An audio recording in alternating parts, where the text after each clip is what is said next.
you've got one. There you go. Suddenly found one that's hungry, right?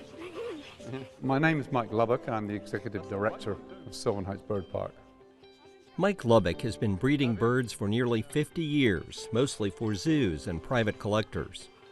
But the problem was it was getting difficult to keep going money-wise. So he decided to build a park next to his breeding operation near Scotland Neck and open it to the public. It opened in 2006 as Sylvan Heights Waterfowl Park, but many waterfowl lose their color in winter. So I felt that people didn't really get their money's worth for coming here and seeing lots of drab waterfowl. So that's why we've gone into a lot of other species. And we do not get any complaints. When we first started, we only had 150 species, mostly waterfowl. Now we have 240 species, and we changed the name to Bird Park from Waterfowl Park. The park's 1 mile trail winds through aviaries displaying 2,000 birds from North and South America, Europe, Africa, Asia, and Australia. We've really expanded each year. An exhibit called The Landing Zone allows people to feed parakeets and other small birds out of their hands. You see some children go in there rather scared, and then suddenly the bird comes down, gently lands on them and eats, and suddenly their fear is gone. You can also feed flamingos by hand in here. Nowhere else in this country you can actually feed flamingos, and they're very delicate the way they take the food. An exhibit called Wings of the Tropics gives visitors an up-close view of exotic tropical birds. The toucan is probably the most popular bird, probably because of the color of it. People ask me what my favorite bird is. I don't have a favorite bird. They're all my favorite birds. The park also features a variety of endangered species. I mean, we've got some species of birds that you can't see anywhere else in America. Protecting endangered species is one of the park's primary missions, here and all over the world. That's important to Anya and Paul Susi of Camden, who bring their kids to the park every year.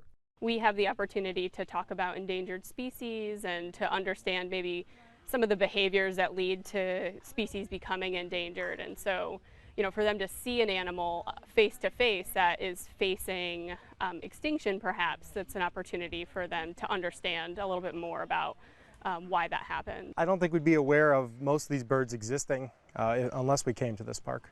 That kind of education is at the core of this park's mission. This is Nefertiti, so she is a 2.5-year-old king vulture. They're smart, they interact, they all have a personality. These keeper talks are an opportunity to learn about different birds and their characteristics and behaviors, and even interact with them. At any point, if you guys want to get closer and touch her, you're more than welcome to. Unlike many zoos and similar attractions, visitors to Sylvan Heights Bird Park can bring their own picnic. Most places you have to go in and buy their hamburgers or the drinks that they sell. But here you can bring a whole picnic in and your drink, etc. People like to do that, and we get a lot of picnic people. And lots of people, period. In 2017, the park broke an attendance record with 60,000 visitors. But since the park spans 18 acres, it never feels crowded. Lubbock wants to keep it that way. We want the people, obviously, to keep going with, but we don't really want to overdo it. Because when people go around, they do like the tranquility of the place. Some people stay here the whole day, you don't see everything. And I want them to have that feeling, oh, I'd like to come back here again. Sylvan Heights Bird Park is at 500 Sylvan Heights Parkway in Scotland Neck. The park is open Tuesday through Sunday from 9 a.m. to 5 p.m. For tickets and more information, give them a call at 252-826-3186 or go online to shwpark.com.